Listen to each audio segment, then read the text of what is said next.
যেরকম হচ্ছে আপনারা ভালোবাসেন, আলহামদুলিল্লাহ আমাদের থেকে ভালো আপনারা। আমাদের বয়স যেরকম হয়েছে, আমাদের চাচা ভূমিদের আমি দেখেছি, এটা নিয়ে সমস্যা ঠিক করতে থাকো। তো এরকম হয়েছে অ্যাক্সেপ্ট যাবে। তো দাদা বরং ছিল, ভদ্রবাবু ছিল, তাকে অধীনস্থ করে আয়ত্ত করে অনেকে এই কার্যসূচি করে হাসিল করে। আফসোস তাদের জন্য, কেউ মারা গেছে, কেউ জীবিত আছে।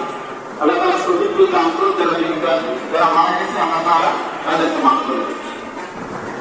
বলতেছিলাম এগুলো যেন আমরা শুধু জুলুমটাই শুরু দেই, কিন্তু আমরা যে জুলুম করতেছি, আমি যে ঘরের মধ্যে অন্যায় করতেছি, এইটা আমার চোখে বাজে না।